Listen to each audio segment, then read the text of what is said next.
Since the 2016 reboot of Doom, the universe and lore of the Doom franchise has heavily expanded. We've been introduced to many new and unforgettable characters. Just 3 minutes into the game, we are introduced to Dr. Samuel Hayden, the master of deceit and manipulation.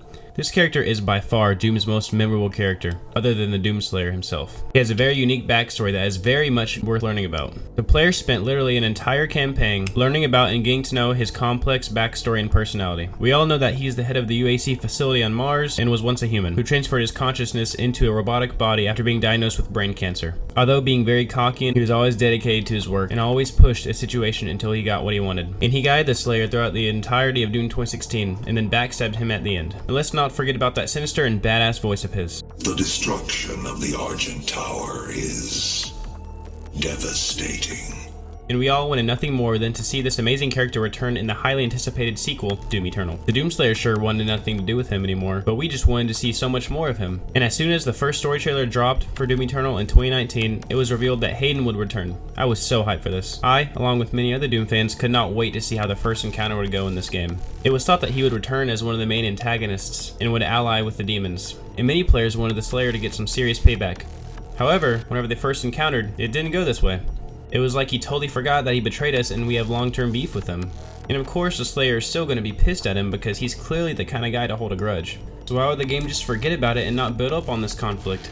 Instead, Hayden just continued to guide the player and inform him of his new objectives. There's little to no tension between the Slayer and Dr. Hayden, which is really disappointing considering how angry it made the player feel at the end of Doom 2016. The Slayer has always been known to not take any crap from anybody and to get his revenge by any means necessary. So for him to just entirely disregard getting betrayed by Hayden is very disappointing. And literally, if a new Doom player came to this game without any knowledge of Doom 2016 and played through the entire campaign, he or she would not even slightly be informed or have any understanding that, hey, we have beef with this guy, and we can't trust him. I feel like we're supposed to have this uneasy feeling with Hayden, which is exactly what I wanted, but it's really hard to do so, since the lack of development on that subplot is making me even forget that we're supposed to have this bitterness towards him. Anyways, the only moment that you even really talk about your previous encounter, other than the codex entries, is when Hayden briefly mentions how after all, you really did need the Crucible and the use of RJ energy, even though the entire plot of the last game was about shutting it down. And speaking of the Crucible, we never even got to see him in action with it. We all wanted to see him get a hold of the Crucible and wield it once again, whether it was against you or not. But sadly, there was no development on that. It really is a big letdown that most of Samuel Hayden's dialogue serves solely as exposition. It's like the only reason id even brought him back is because they needed a reason for the Slayer to gain his new objectives and to explain to the player what is going on in the story. Site of the first recorded demon attack in Argent Tower. According to the Korax tablet, the city would have been lost had it not been for the arrival of the Slayer.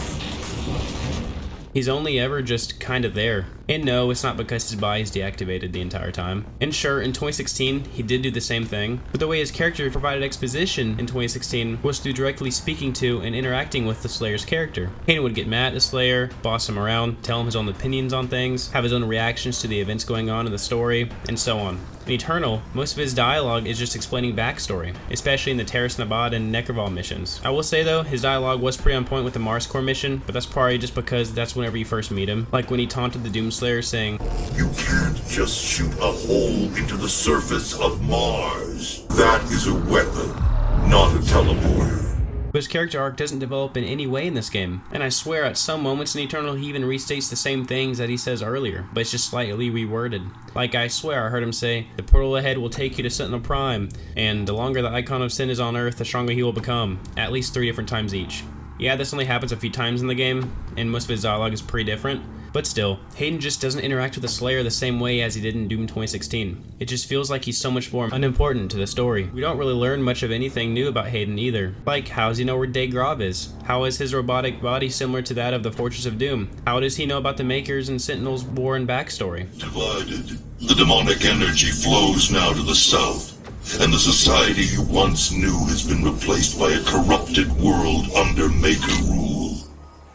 It did not need to end this way. It's just not explained. He could at least have given some explanation, like something subtle at least, especially about how he knew where Degrav was. I was like, what? How does he know? He's just a robot. There was no true explanations, aside from a much later reveal that he is actually the Seraphim. The only knowledge we gain about Hayden, outside of the codex entries, is that he actually does hate the use of RJ energy, and that he thinks it is an unholy union that cannot stand any longer. which by the way completely contradicts his purpose in Dune 2016. It completely contradicts the entire plot twist where he backstabs you and continues his research on RJ energy. But it is implied and later revealed that Hayden was actually the Seraphim all along, and the Seraphim hates the use of RJ energy. So that's a total retcon anyway. But still, what? You're telling me that Hayden hates RJ energy? That just makes no sense. That just totally ruins his character in Dune 2016 entirely. It was a letdown, sadly.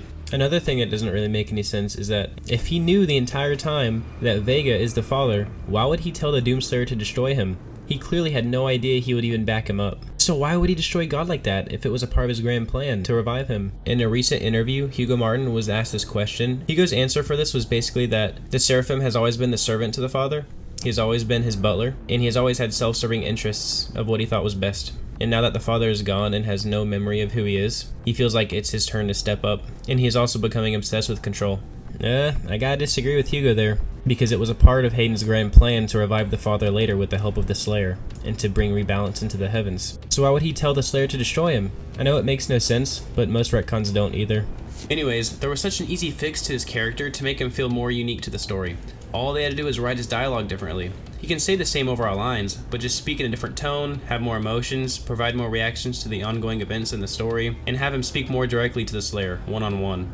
Sure, he's always talking to you and referring to the player as you, but the way he speaks is more in the sense that he's just narrating to the player what's going on, as opposed to truly interacting with the player's character. And while we're on the topic of voice lines and dialogue, Hayden's voice sounds noticeably different than it did in Doom 2016. Hayden is still voiced by Darren DePaul, who has the most badass voice I've ever heard. Seriously, I could listen to this guy talk for hours. It's so cool. But listening back to Doom 2016's Hayden, you can easily notice that his voice in Doom Eternal doesn't have the same oomph. It just does not hit the same. It sounds more synthy or robotic. I don't know. I really don't know how to describe it. It's kind of like corrupt. I'm Dr. Samuel Hayden. I'm the head of this facility.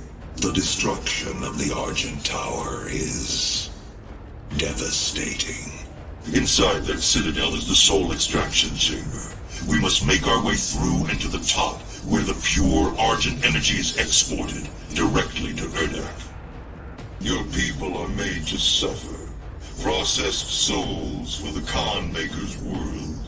I assure you, this could have been avoided with different leadership. And no, it's not because Samuel Hayden is destroyed, because there is a voice line or two in the game where he sounds like he did in Doom 2016, but I don't know. Luckily, they fixed his voice effects in Ancient Gods 1, so in Tag 1, he does sound like he did in 2016. I remember hearing Samuel Hayden's first voice line in Tag 1, and I immediately smiled in relief that they fixed his voice effects, so that was good. But still, it was a shame to see that Hayden's character wasn't added on to hardly at all, especially since we didn't even get to see him in the last cutscene of Doom Eternal, or get any form of closure at all. That was a big mistake on id's part, since they didn't even answer any of our questions we had about him since Doom 2016. So after Doom Eternal, I really thought that was it for him, and so did many other players. But luckily, he returned and played a very important role in the Ancient Gods Part 1 story.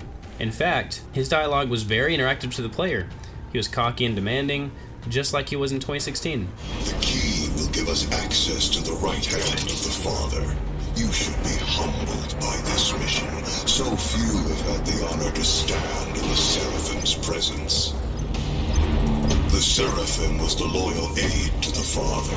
You and every human on this planet owe your reality to them.